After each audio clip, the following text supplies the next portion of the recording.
اگلی رات لڑکا گھوڑے پر سوار ہو کر الکیمسٹ کی قیام گاہ پہنچ گیا۔ وہ تیار تھا، زین کسی اور دونوں عقابوں کو اپنے کندھے پر بٹھا لیا اور لڑکے سے بولا، ریگستان میں جہاں زندگی موجود ہو مجھے بھی بتانا۔ جو لوگ ایسی نشانیوں کو پہچان سکتے ہیں وہ خزانوں کی تلاش میں بھی کامیاب ہو سکتے ہیں۔ دونوں کے گھوڑے ریتیلی زمین پر چلنے لگے۔ چاند راستہ روشن کیے ہوئے تھا۔ لڑکے نے سوچا کہ کہیں ایسا نہ ہو کہ زندگی کے آثار پہچان نہ پاؤں۔ میں ریگستان سے اتنا کب واقف ہوں؟ وہ الکیمسٹ کو یہ بتانا چاہتا تھا لیکن ڈر سے خاموش رہا۔ چلتے چلتے وہ اس پتھریلے مقام تک پہنچے جہاں لڑکے نے دونوں عقابوں کو آسمان میں دیکھا تھا، لیکن اب وہاں گہرے سکوت اور تیز ہوا کی آواز کے سوا کچھ نہ تھا۔ ریگستان میں زندگی کی تلاش کیسے کروں؟ لڑکا کہنے لگا، یہ تو معلوم ہے کہ زندگی موجود ہے، لیکن اس سے کہاں دیکھوں یہ نہیں معلوم۔ زندگی میں زندگی کے لیے کشش ہوتی ہے، یہ اصول یاد رکھو، الکیمسٹ نے جواباً کہا۔ لڑکا اشارہ پا چکا تھا۔ گھوڑے کی لگام ڈھیلی چھوڑ دی، جو کبھی ریت اور کبھی پتھر پر سر پر دوڑنے لگا۔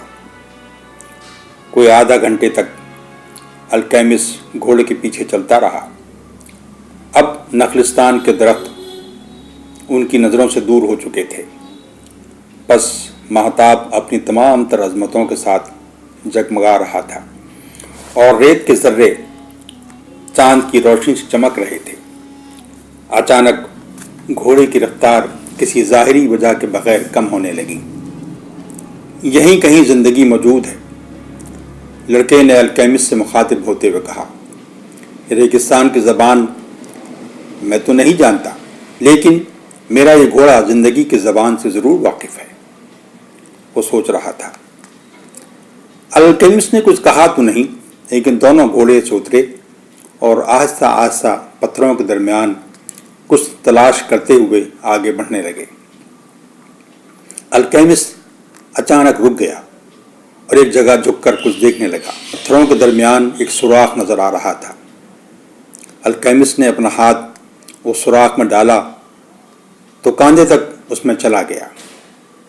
سوراخ کے اندر کوئی چیز حرکت پذیر تھی۔ الکیمسٹ کی آنکھیں، لڑکے نے محسوس کیا کہ مشقت کے سبب ترچھی ہوئی جا رہی تھی۔ ایسا لگا کہ سوراخ میں گھسا ہوا ہاتھ اندر کسی چیز کو بڑی محنت سے پکڑنے کی کوشش کر رہا ہے۔ پھر اچانک ہی بڑی حیرتناک صورت کے ساتھ باہر نکلا اور الکیمسٹ اپنے پیروں پر جھک گیا۔ سانپ کی دم اس کے ہاتھوں کی مضبوط گرفت میں تھی۔ لڑکا بھی جھکا، البتہ اس نے اپنے آپ کو الکیمسٹ سے ذرا فاصلے پر رکھا۔ سانپ غضبناک ہو رہا تھا اور چھوٹ جانے کی کوشش کر رہا تھا۔ اس کی پھنکاروں سے ریگستان کی خاموشی پاش پاش ہو رہی تھی۔ یہ کوبرا تھا جس کا زہر چند منٹوں ہی میں آدمی کو موت کی نیند سلا سکتا تھا۔ کاٹ نہ لے، لڑکا بولا۔ الکیمسٹ تو اپنا ہاتھ ہی سوراخ میں ڈال چکا تھا اور سانپ نے جانے کتنی بار اسے ڈسا ہوگا، لیکن وہ پرسکون تھا۔ الکیمسٹ کی عمر 200 سال ہے، انگریز نے اسے بتا دیا تھا۔ یہ تو اسے معلوم ہی ہوگا کہ ریگستانی سانپوں سے کیسے نمٹا جاتا ہے۔ الکیمسٹ کی ہر حرکت کو لڑکا غور سے دیکھ رہا تھا۔ گھوڑے کی زین سے اس نے جا کر ایک بڑی سی چھری نکالی اور اس کے پھل سے ریت میں ایک دائرہ کھینچ کر اس میں سانپ چھوڑ دیا۔ سانپ فوراً ہی پرسکون ہو گیا۔ فکر نہ کرو، الکیمسٹ بولا، یہ اس دائرے سے باہر نہ جا سکے گا۔ اب مجھے اطمینان ہے کہ تم ریگستان میں زندگی کے وجود کو پہچان سکتے ہو۔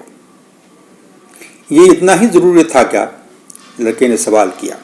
ہاں، اس لیے کہ اہرام کے اطراف میں ریگستان ہی ریگستان ہے۔ لڑکا ایک اہرام کے موضوع پر گفتگو کرنے کے موڈ میں نہ تھا۔ گزشتہ سب سے دل پر بڑا بوجھ سا تھا اور پزمردگی غالب تھی۔ یہ خیال بار بار آتا کہ خزانے کی تلاش کا مطلب ہے فاطمہ سے جدائی، اور وہ اندر سے ٹوٹ ٹوٹ جاتا۔ ریگستان سے باہر نکلنے تک میں تمہارے ساتھ رہوں گا، الکیمسٹ بولا۔ میں تو یہیں نخلستان میں رہ جاتا ہوں، لڑکے نے ہمت جٹا کر جواب دیا۔ مجھے فاطمہ مل گئی ہے جو کسی خزانے سے کم نہیں ہے میرے لیے۔ فاطمہ ریگستان کی بیٹی ہے، الکیمسٹ اسے بتا رہا تھا۔ وہ جانتی ہے کہ مرد واپس آنے کے لیے ہی جایا کرتے ہیں۔ اسے تو اس کا خزانہ یعنی تم مل گئے ہو، اور اب وہ یہ توقع رکھے گی کہ تم بھی وہ خزانہ تلاش کر لو جس کی جستجو تمہیں یہاں تک لائی ہے۔ میں اگر ٹھہرنے کا فیصلہ کر لوں تو، لڑکا بولا، میں بتاتا ہوں اس کے بعد کیا ہوگا۔ تمہیں نخلستان کا مشیر مقرر کر دیا جائے گا۔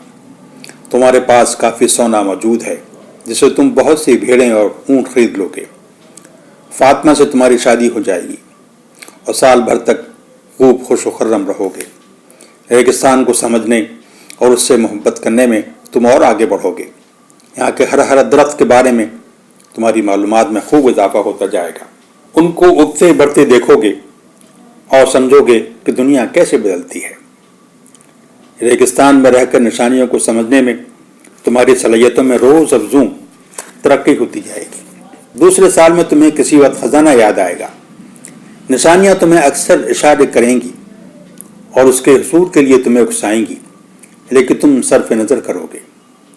تم اپنے تجربے اور علم کو نخلستان اور یہاں کے مکینوں کی فلاح و بہبود کے لیے استعمال کرو گے۔ قبیلے کے سردار تمہارے کردار کو سراہیں گے اور تمہارے اونٹ دولت اور قوت میں اضافہ کرتے رہیں گے۔ تیسرے سال بھی نشانیاں تمہیں خزانہ اور مقدر کی جستجو کے لیے اکسائیں گی۔ تم رات بھر نخلستان میں ادھر ادھر گھومو گے، لیکن فاطمہ ایک احساس جرم کا شکار رہنے لگے گی۔ اسے یہ احساس ستانے لگے گا کہ اس کی وجہ سے تم اپنی جستجو ختم کر بیٹھے تھے۔ تم بدستور ایک دوسرے سے محبت کرتے رہو گے، لیکن تمہیں کبھی یاد آئے گا کہ فاطمہ نے تو تمہیں کبھی روکا نہ تھا، اور وہ روکتی بھی کیسے کہ ریگستانی عورت تو اپنے مرد کا انتظار کرنے کے لیے پیدا ہوئی ہے۔ الزام فاطمہ پر نہ آئے گا۔ اکثر چلتے پھرتے تمہیں خیال آئے گا۔ تم اپنی مہم جاری رکھ سکتے تھے۔ تم فاطمہ کی محبت پر بھروسہ کر سکتے تھے، کیونکہ تمہارے دل میں یہی خیال تو رہا ہوگا کہ اگر چلا گیا تو نہ معلوم واپس بھی آ سکوں گا کہ نہیں۔ جہاں پہنچ کر نشانی بتائے گی تمہارا خزانہ اب ہمیشہ کے لیے دفن ہو چکا ہے۔ پھر چوتھے سال میں کسی وقت یہ نشانیاں تمہارا ساتھ چھوڑ دیں گی۔ چھوڑ یوں دیں گی کہ تم نے انہیں سننا اور سمجھنا ہی بند کر دیا ہوگا۔ سرداران قبیلہ اس تبدیلی کو محسوس کر لیں گے اور تمہیں کسی کام کا نہ سمجھ کر اعلیٰ عہدے سے تمہیں برطرف کر دی جائے گا۔ لیکن اس وقت تم ایک اچھے اور امیر تاجر بن چکے ہوگے۔ تمہارے پاس بہت سے اونٹ اور وافر تجارتی سامان موجود ہوگا۔ زندگی کے بقیہ ایام تم اس افسوس میں گزار دو گے کہ تم مقدر کی جدوجہد جاری نہ رکھ سکے اور اب وقت گزر چکا ہے۔ اچھی طرح سمجھ لو کہ عشق حصول مقصد کی جدوجہد سے روکتا نہیں۔ اگر کوئی اس جدوجہد کو چھوڑ بیٹھے تو یہ سمجھ لو کہ عشق سچا نہیں تھا۔ وہ عشق نہیں تھا جس کی زبان لفظوں کی محتاج نہیں ہے۔ وہ کوئی اور جذبہ ہوگا، عشق نہیں۔ الکیمسٹ نے جو دائرہ بنایا تھا اسے مٹا دیا اور سانپ پتھروں میں کہیں غائب ہو گیا۔ لڑکا اس کی باتوں پر غور کیے بغیر نہ رہ سکا۔ بلوری ظروف کا وہ تاجر اسے یاد آیا جسے مکہ جانے کی شدید خواہش تھی۔ انگریز یاد آیا جو الکیمسٹ سے ملنا چاہتا تھا۔ وہ اس عورت کے متعلق سوچنے لگا جو سب کچھ ریگستان ہی سے سیکھتی اور اس پر بھروسہ کرتی ہے، اور اس طرح اس ریگستان پر اس کی نظر دوڑ گئی جس کی بدولت ہی وہ اپنے محبوبہ سے مل سکا تھا۔ دونوں گھوڑوں پر سوار ہو گئے۔ اس بار لڑکا الکیمسٹ کے پیچھے پیچھے تھا۔ دونوں نخلستان ہی واپس جا رہے تھے۔ تیز چلتی ہوا کے ساتھ نخلستان کی آبادی سے ابھرنے والی آوازیں ان کے کانوں میں ٹکرائیں تو لڑکا سوچنے لگا، کاش میں انہیں آوازوں میں فاطمہ کی آواز پہچان سکتا۔ وہ رات بھی عجیب تھی، کئی نئے تجربوں سے گزرا تھا۔ دائرے میں گرفتار کوبرا، عقابوں کو کندھے پر بٹھائے عجیب و غریب شہسوار، اور محبت و خزانے کے بارے میں اس کے پراسرار خیالات، ریگستانی عورت اور مقدر کے بارے میں اس کی حکیمانہ باتیں جنہیں صرف نظر نہیں کیا جا سکتا تھا۔ دونوں شہسوار ساتھ ساتھ چل رہے تھے۔ میں تمہارے ساتھ چلوں گا، لکی کی زبان سے نکلا، اور جیسے اچانک اس کے دل کو سکون سا مل گیا۔ ٹھیک ہے، ہم لوگ کل طلوع آفتاب سے قبل نکلیں گے، الکیمسٹ نے مختصر جواب دیا۔ اس رات نیند کوسوں دور رہی۔ طلوع صبح سے کوئی 2 گھنٹہ قبل اس نے اپنے ساتھ سونے والے ایک نوعمر کو جگایا تاکہ فاطمہ کے خیمے تک پہنچنے میں آسانی ہو۔ اس خدمت کے عوض بچے کو سونے کے اتنے سکے دیے جو ایک بھیڑ خریدنے کے لیے کافی تھے۔ لڑکے نے اس سے کہا کہ فاطمہ کے خیمے میں جا کر اسے بتائے کہ میں باہر اس کا منتظر ہوں۔ بچے نے خوشی خوشی حکم کی تعمیل کی اور ایک بار پھر بچوں کے انعام سے نوازا گیا۔ اب تم جا سکتے ہو، لڑکے نے اب بچے سے کہا، جو خوش تھا کہ نخلستان کے مشیر نے اس سے خدمت لی جس کے عوض اسے خاصا سونا مل چکا تھا۔ حکم سن کر وہ خوشی خوشی اپنی نیند پوری کرنے خیمے میں واپس چلا گیا۔ فاطمہ خیمے کے داخلے پر نظر آئی تو دونوں ذرا دور درختوں کے حصے کی جانب بڑھ گئے۔ فاطمہ نے کہا، اس طرح ہمارا ملنا ہماری روایات کے خلاف ہے۔ اس کا احساس لڑکے کو بھی تھا، لیکن مجبوری یہ تھی کہ پھر کوئی اور موقع نہ تھا۔ میں آج باہر جا رہا ہوں، وہ بولا، یاد رکھنا کہ میں بہت جلد واپس آ جاؤں گا۔ میں شاید تمہارے بغیر بہت عرصے تک نہ رہ سکوں۔ سنو، میں تم سے بہت شدید محبت کرتا ہوں، کیونکہ کچھ نہ کہو۔ فاطمہ نے بیچ میں لڑکی کی بات کاٹ دی۔ محبت تو بس برائے محبت ہوتی ہے، اس کی کوئی وجہ نہیں ہوتی۔ لیکن لڑکے نے اپنی بات جاری رکھی، میں تمہیں سب کچھ بتا چکا ہوں۔ میرا خواب، بادشاہ سے ملاقات، بلوری ظروف کی دکان پر کام، ریگستان کا سفر، قبائلی جنگوں کی بنا پر میرا یہاں رکنا، اور پھر الکیمسٹ کی تلاش، جیسے یہ سب ایک سلسلے کی کڑیاں نظر آتی ہیں۔ ایسا لگتا ہے کہ تم سے ملنے کے لیے ہی یہ سب کچھ ہوا تھا، جیسے تمہیں ڈھونڈنے اور محبت کی آبیاری میں پوری کائنات میری معاون بن گئی ہو۔ جانے کب فاطمہ کا کانپتا ہوا ہاتھ لڑکے کے ہاتھوں کے درمیان قرار پا چکا تھا۔ ایسا پہلی بار ہوا تھا۔ واپس آؤں گا، میرا انتظار کرنا، لڑکا بولا۔ آج سے پہلے ریگستان کو دیکھ کر میرے دل میں ایک انجانی سی تمنا سر اٹھاتی تھی، فاطمہ کہہ رہی تھی، لیکن اب اس میں امید کی کرن بھی ہوگی۔ میرے والد ایک بار ماں کو چھوڑ کر گئے، لیکن وہ واپس آ گئے، اور اب وہ جب بھی جاتے ہیں واپس آ جاتے ہیں۔ پھر وہ دونوں کچھ نہ بولے۔ درختوں کے درمیان چلتے ہوئے آہستہ آہستہ فاطمہ کے خیمے تک واپس آ گئے، اور لڑکے نے فاطمہ کو خدا حافظ کہا۔ جیسے تمہارے والد تمہاری والدہ کے پاس واپس آ گئے، اسی طرح یقین کرو کہ میں بھی واپس آ جاؤں گا۔ فاطمہ کی خوبصورت آنکھیں آنسوؤں سے لبریز ہونے لگیں۔ تم رو رہی ہو؟ میں ریگستان کی عورت ضرور ہوں، فاطمہ نے چہرہ سامنے سے ہٹاتے ہوئے کہا، لیکن بہرحال ایک عورت ہوں۔ فاطمہ اپنے خیمے میں واپس لوٹ گئی، اور صبح ہو چکی تو برسوں سے جاری پانی بھرنے کا معمول اس کے سامنے تھا، لیکن اب سب کچھ بدل چکا تھا۔ وہ اب نخلستان سے جا چکا تھا۔ اسے لگا کہ جو آسودگی اسے کل تک حاصل تھی وہ اب کبھی نہ حاصل ہو سکے گی۔ نخلستان، جس کی فضاؤں میں فکر و معنی کی یگانگت کی جو آبیاری ہوئی، وہ اپنی معنویت کھو چکا۔ یہاں کے 50,000 خوبصورت درخت اور 300 کنویں جو اس علاقے کو فطری حسن کا عظیم خزانہ بنائے ہوئے تھے، اور طویل سفر سے واپس آنے والے زائرین کے قافلوں کے لیے جائے سکون تھے، اب وہ سب کچھ نہیں رہا۔ اس دن سے یہ بس ایک خالی اور بے جان جگہ ہوگی کہ وہ جس کی چند روز کی رفاقت ہی اسے معنی وجود کا ادراک حاصل ہو گیا تھا، اب یہاں نہیں تھا۔ جیسے اب کچھ نہ رہا، سب خالی خالی تھا۔ آج کے بعد نخلستان نہیں بلکہ ریگستان اس کے لیے زیادہ اہم ہوگا۔ وہ ہر نئے دن کا انتظار کرے گی، سوچے گی کہ وہ خزانے کی تلاش کا سفر کس تارے کو دیکھ کر طے کر رہا ہوگا۔ وہ اپنے جذبوں کی حرارت کو ہواؤں کے دوش پر بھیجے گی کہ یہ ضرور اس کے چہرے سے ٹکرا کر میری زندگی کا پیغام دیں گی، اور یہ بتائیں گی کہ وہ اس کی منتظر ہے۔ خزانے کے متلاشی ایک باہمت نوجوان کے لیے ایک عورت سراپا انتظار بنی ہوئی ہے۔ آج کے بعد یہ ریگستان محض اس کی امید کی بنا پر اہم ہوگا، اس کا آنے والا اسی سے گزر کر واپس آئے گا۔ جو کچھ چھوڑ آئے ہو اس کے لیے زیادہ فکر مند نہ ہو، الکیمسٹ نے راستہ چلتے ہوئے لڑکے کو سمجھایا۔ جو کچھ پہلے لکھا جا چکا اس میں تبدیلی نہیں ہو سکتی۔ گھر واپسی کے خواب دیکھنا اور اس کے تصور سے برقرار رہنا انسانی کمزوری ہے، اور گھر چھوڑنا اس کے لیے درد انگیز۔ لڑکا بولا، وہ ریگستان کے ثبوت کا پہلے سے عادی تھا۔ جو کچھ تم نے پایا ہے اگر وہ حقیقی ہے تو سمجھ لو کہ وہ ختم نہ ہوگا اور تم واپس آ کر اسے حاصل کر لو گے، اور اگر تم محض ایک لمحاتی جذبے کو حقیقت سمجھ بیٹھے ہو تو یہ ایک روشنی کے جھماکے کی طرح ختم ہو جائے گا اور واپسی پر کچھ نہ ملے گا۔ الکیمسٹ صوفیانہ انداز میں اظہار خیال کر رہا تھا، لیکن لڑکے کو اندازہ تھا کہ اس کا یہ حوالہ فاطمہ سے متعلق ہے۔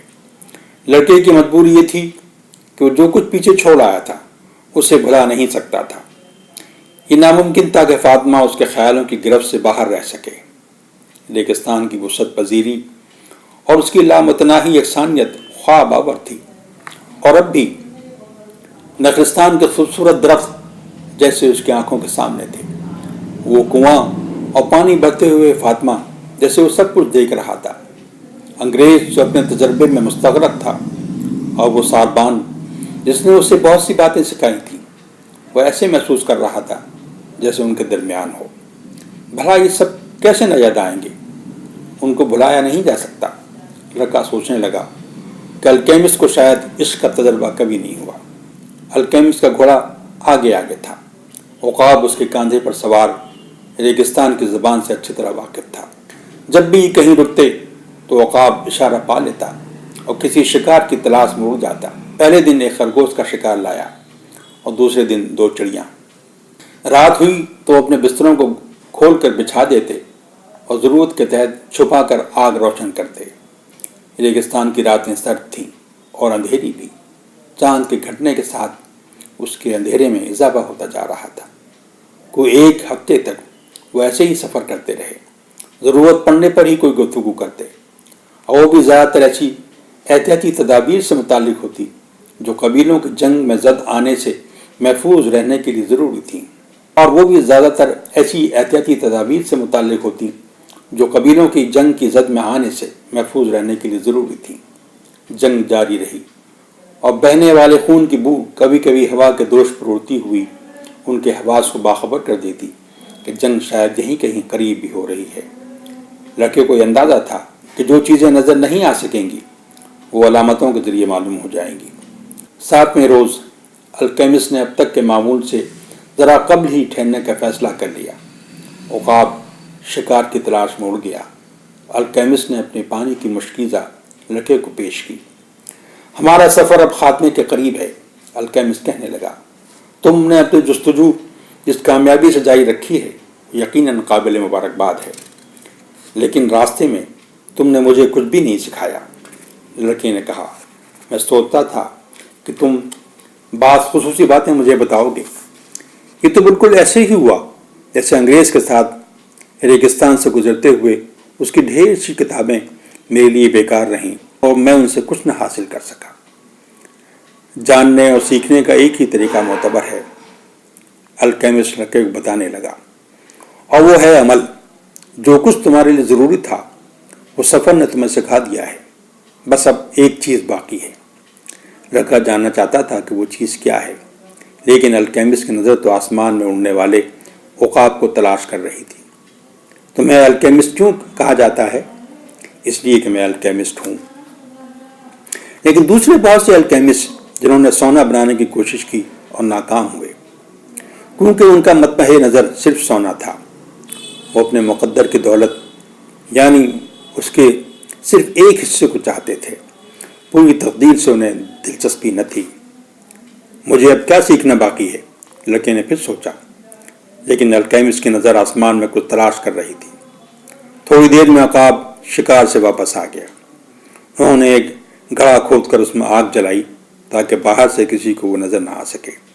میں الکیمسٹ ہوں، اس لیے مجھے الکیمسٹ کہتے ہیں۔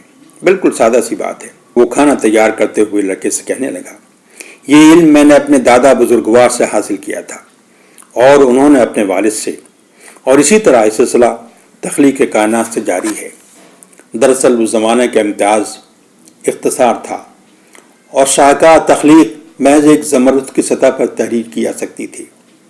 وقت گزرنے کے ساتھ سادگی ختم ہونے لگی تو رسالے تحریر کیے جانے لگے، پھر ان کی تشریحات ہونے لگیں اور پھر فلسفیانہ مطالعات کا لمبا سلسلہ چل پڑا۔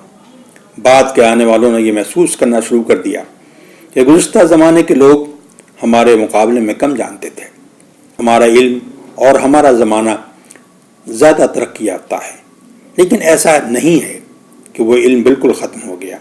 وہ آج بھی موجود لوح زمرد آج بھی زندہ ہے۔ زمرد کی ان لوحوں پر کیا تحریر ہوتا تھا؟ لکیر نے جاننا چاہا۔ الکیمسٹ نے ریت میں کچھ آڑی ترچھی لکیریں کھینچنا شروع کر دیں۔ تکمیل کرنے میں کوئی 5 منٹ لگے ہوں گے۔ اس دوران لڑکا اسے دیکھتا رہا۔ اسے بوڑھا بادشاہ یاد آیا جس سے پلازا کے سامنے ملاقات ہوئی تھی۔ ایسا لگ رہا تھا جیسے یہ ملاقات برسوں پہلے ہوئی تھی۔ لوح زمرد پہ یہ لکھا رہتا تھا۔ الکیمسٹ لکھ چکا تو لڑکے سے مخاطب ہوا۔ لڑکے نے پڑھنے کی کوشش کی۔ یہ تو کچھ اشارے ہیں۔ اس کے انداز میں مایوسی تھی۔ ایسا ہی کچھ اس انگریزی کتاب میں تھا۔ نہیں، الکیمسٹ نے جواب میں کہا، یہ ان نقابوں کی اڑان کی مانند ہے جو تم نے اس روز دیکھے تھے۔ یہ سمجھنے کے لیے محض منطق اور استدلال ہی کافی نہیں ہے۔ لوح زمرد دراصل ایک راستہ بتاتا ہے جس سے روح کائنات میں براہ راست پہنچا جا سکتا ہے۔ دانا یہ سمجھتے تھے کہ نظر آنے والی دنیا تو محض ایک تصور یا ایک عکس ہے۔ اصل دنیا تو آخرت کے بعد یعنی جنت کی شکل میں ہوگی۔ یہ دنیا تو ہمارے اس یقین کو پختہ کرنے اور یہ ضمانت دینے کے لیے ہے کہ ایک اور دوسری عیبوں اور نقائص سے بالکل پاک دنیا ضرور پائی جاتی ہے۔ خدا نے یہ کائنات اس لیے بنائی ہے کہ انسان اس کی تخلیقات پر غور کرتا رہے اور اس کی حکمت و دانائی، اس کی عظمت و بزرگی اور انسانوں کے تئیں اس کی رحمت اور اس کی باریک بینی پر تذکرے کرے اور اس طرح اس کی مخلوق کو سمجھ کر خدا کو پہچانے۔ دراصل اس غور و فکر، تدبر اور تفکر کا نام ہی عمل ہے، اور یہی عمل کرتے ہوئے انسان کے علم میں اضافہ ہو سکتا ہے۔ پھر کیوں نہ میں بھی لوح کو سمجھنے کی کوشش کروں؟ لڑکے کی آواز میں شوق کی گونج تھی۔ ہاں، کیوں نہیں؟ اگر تم الکیمی کی لیبورٹری میں ہوتے تو لوح کو سمجھنے کا طریقہ جاننے کی کوشش کے لیے یہ مناسب وقت ہے، لیکن تم اس وقت ریگستان میں ہو۔ اس میں ڈوب جاؤ تو یہ خود ہی تم کو سب کچھ دے گا اور اس دنیا کی تفہیم کرا دے گا۔ بلکہ سچ تو یہ ہے کہ زمین کی سطح پر جو کوئی بھی چیز موجود ہے وہ اس دنیا کو سمجھنے میں تمہاری مدد کر سکتی ہے۔ تمہیں پورے ریگستان کو سمجھنے کی ضرورت نہیں، بلکہ محض اس کے ریت ایک ذرے پر بھی تم غور کرو تو اس عظیم تخلیق کی حیرت ناک باریکیاں اور ان میں پنہاں حکمتیں تمہیں ورطۂ حیرت میں ڈال دیں گی۔ ریگستان میں کیسے ڈوبا جائے؟ اپنے دل کی بات سنو، اس پر پردے نہ پڑنے دو۔ اپنی صحیح اور شفاف حالت میں یہ سب کچھ جانتا ہے۔ انسان بہترین ساخت میں پیدا کیا گیا ہے اور اس ساخت کو مسخ نہ ہونے دو۔ اس میں خدا نے اپنی روح پھونکی ہے، اسے بہرحال ایک دن اسی روح سے جا کر مل جانا ہے۔ یہ ریگستان عبور کرنے میں مزید 2 دن لگے۔ اس دوران وہ خاموش ہی رہے۔ الکیمسٹ اب زیادہ ہی محتاط ہو گیا تھا، کیونکہ اب وہ اس علاقے کے قریب پہنچ رہے تھے جہاں شدید انتہائی خونی جھڑپیں ہو رہی تھیں۔ آگے بڑھتے ہوئے لڑکا اپنے دل کو سننے کی مشق کرنے لگا۔ دل کو سننا اب اتنا آسان نہیں رہا تھا۔ پہلے تو وہ جیسے ہی توجہ کرتا تو دل اپنی رداعت سنانے لگتا، لیکن کچھ عرصے سے ایسا نہیں رہا تھا۔ پہلے تو گھنٹوں دل کی اداسی کی داستان سنتا رہتا تھا، اور کبھی وہ ریگستان کے طلوع آفتاب کے منظر کو دیکھ کر اتنا جذباتی ہو جاتا کہ لڑکا بدقت تمام اپنے آنسو چھپا پاتا تھا۔ دل کی دھڑکن اس وقت تیز ہو جاتی جب وہ خزانے کے متعلق کچھ بتاتا، اور جب اس کی نظر ریگستان کے لامتناہی آسمان کی فصوص سے سیر زدہ ہو جاتی تو اس کی دھڑکنیں دھیمی ہو جاتی۔ کسی بھی موقع پر دل خاموش نہ ہوتا، یہاں تک کہ اس وقت بھی جب الکیمسٹ اور وہ خاموش سفر کر رہے تھے۔ دل کی آواز سننا کیوں ضروری ہے؟ لڑکے کو پوچھنے کا موقع اس وقت ملا جب وہ لوگ آرام کرنے کے لیے ایک مقام پر رک گئے تھے۔ ہاں، کیونکہ جہاں کہیں بھی تمہارا دل ہوگا وہیں تمہیں خزانہ بھی ملے گا۔ لیکن میرے دل میں تو اس وقت ہی جان بپا ہے، لڑکے نے کہا۔ اس کے اپنے خواب ہیں، اپنے جذبات ہیں، ایک ریگستانی عورت کے شوق پر ہر دم پرجوش۔ میں جب اس کے بارے میں سوچتا ہوں تو کئی راتوں یہ مجھے جگائے رکھتا ہے۔ ٹھیک ہے، یہ تو اچھا ہے کہ تمہارا دل زندہ ہے، اس کی پکار کو سنتے رہو۔ اگلے 3 دن کے دوران یہ دونوں مسافر ایسے علاقوں سے گزرے جہاں بہت سے ہتھیار بند قبائل نظر آئے۔ لڑکے کے دل نے اسے خوف کا احساس کرانا شروع کر دیا تھا۔ جنگوں کے بہت سے واقعات اسے یاد دلائے، ایسے آدمیوں کی کہانیاں بتائیں جو خزانوں کی جستجو میں گئے لیکن پھر واپس نہ آ سکے۔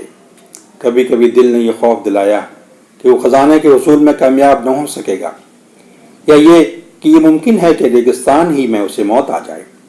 کبھی وہ لڑکے کو یہ بتاتا کہ وہ مطمئن ہے، عشق اور مال دونوں کی دولت اس کے پاس موجود ہے۔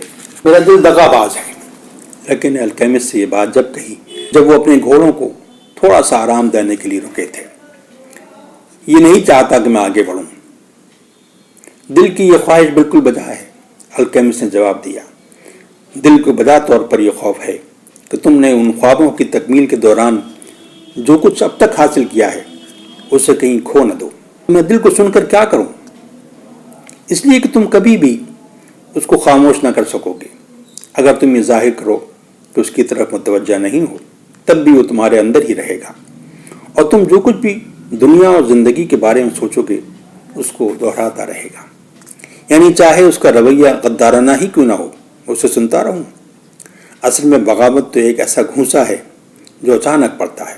اگر تم اپنے دل کو اچھی طرح جانتے ہو اس طرح کے اچانک گھونسے کا شکار نہ ہوگے، کیونکہ تم دل کی خواہشات اور اس کے خوابوں سے ناواقف نہیں ہو، اور تمہیں یہ بھی معلوم ہے کہ ان سے کیسے نمٹا جاتا ہے۔ دل سے تم کبھی فرار حاصل نہ کر سکو گے۔ بہتر یہی ہے کہ جو کچھ وہ کہہ رہا ہے اسے سنو، اس طرح کسی اچانک لگنے والی چوٹ سے محفوظ رہو گے۔ الکیمسٹ کی نصیحت سن کر لڑکے کو قدر اطمینان حاصل ہوا، اور پھر دوران سفر وہ دل کی ہر قسم کی آواز کو توجہ سے سنتا رہا۔ اب اس کی سمجھ میں آ گیا تھا دل کب کیا کہتا ہے۔ وہ ڈراتا بھی ہے اور روکتا بھی ہے، اور ورغلاتا بھی ہے اور اکساتا بھی ہے۔ وہ خوشی کا اظہار بھی کرتا ہے اور اطمینان بھی دلاتا ہے۔ اس کے نتیجے میں اس کا خوف کچھ کم ہو گیا، اور نقلستان واپس جانے کی خواہش میں وہ جوش بھی نہ رہا۔ ایک دو پہر اسے لگا کہ اس کا دل خوش ہے، جیسے وہ کہہ رہا ہو میں تم سے جو شکایتیں کرتا رہا ہوں وہ بے وجہ نہ تھیں۔ اصل بات یہ ہے میں ایک انسان کا دل ہوں، اور انسانوں کے دل ایسے ہی ہوتے ہیں۔ لوگ اپنے اہم ترین خوابوں کے لیے جدوجہد کرنے سے خوفزدہ ہو جاتے ہیں، کیونکہ وہ یہ سمجھنے لگتے ہیں کہ یا تو وہ اس کے اہل نہیں ہیں یا ان کی جدوجہد ناکام ہو جائے گی۔ ہمیں یہ بھی خوف ہوتا ہے کہ ممکن ہے کہ وہ لوگ جو اس انسان کے پیارے ہیں آئندہ کبھی اس سے نہ مل سکیں، یا یہ حسین و قیمتی لمحات جو آج حاصل ہیں آئندہ باقی نہ رہ پائیں، یا پھر یہ خوف جو خزانہ مل سکتا تھا وہ ہمیشہ کے لیے کہیں گہری ریت میں دب نہ جائے۔ جب ایسا ہوتا ہے، اور ایسا اکثر و بیشتر ہوتا رہتا ہے، تو وہ ہمارے لیے انتہائی تکلیف کا باعث ہوتا ہے۔ میرے دل کو یہ خطرہ لاحق ہے کہ کہیں اسے تکلیف نہ اٹھانی پڑے۔ ایک روز اندھیری رات میں جب وہ آسمان کو دیکھ رہے تھے، لڑکے نے الکیمسٹ کو بتایا، دل کو بتاؤ کہ خطرے کا خوف حقیقی خطرے سے بھی زیادہ تکلیف دہ ہے۔ اپنے خوابوں کی جستجو کسی دل کو تکلیف میں مبتلا نہیں کرتی، کیونکہ اس تلاش اور جستجو کے ہر لمحے میں انسان خدا کے روبرو ہوتا اور سرمدیت کے بحر ناپیدا کنار میں غوطہ زن ہو رہا ہوتا ہے۔ میری جستجو کا ہر لمحہ خدا بزرگ سے قربت کا ذریعہ ہے، لڑکے نے سمجھایا۔ جب میں اپنے مقصد کے حصول میں مصروف رہا ہوں، میری آنکھوں کو نئی روشنی اور تازگی ملتی رہی ہے، اور میں اس یقین سے سرشار رہا ہوں کہ مقصد ضرور حاصل ہو جائے گا۔